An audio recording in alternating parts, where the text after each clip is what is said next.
كابتن حسن، عن تمرينة رجل النهارده سخن ازاي؟ يلا بينا.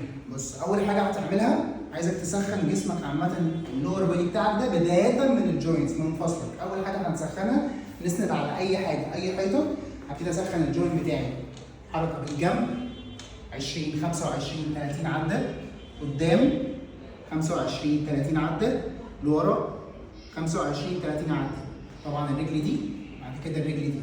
تاني حاجه هنسخنها العضلات بتاعت رجلينا نفسها. هنبدا بالخلفيات من ورا، سخن الخلفيات.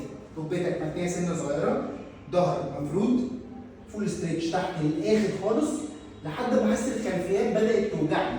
سنه صغيره اطلع. حركه مستمره. افتح رجلي سنه صغيره، اعمل نفس الحركه تاني.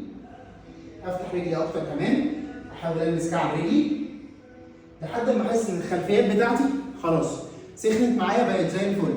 تالت حاجه هبتدي اسخنها الاماميات بوضع السكوات. هعملها لكم بالجنب برضو. كعب رجلي ثابت، فول ستريتش تحت، انزل سكوات واطلع. قبل ما ركبتي تتفرد انزل على طول. نفس الحركه اعمل بكل البوزيشن واسع خالص.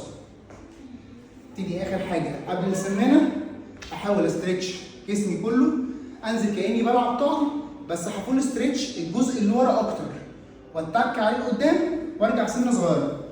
اتك عليه لقدام، فول ستريتش كل ده وارجع سنه صغيره. طبعا الرجلين. واخر حاجه هسخنها السمانه. هسند برضه على اي حاجه، اطلع وانزل 20 25 30 عده. بعد ده ممكن اطلع على العجله 15 دقيقه ماكسيموم. كده هبقى جاهز ان انا خلاص هبدا اول تمرينه. ابدا وزن خفيف اول تمرينه واجيب 20 30 عده.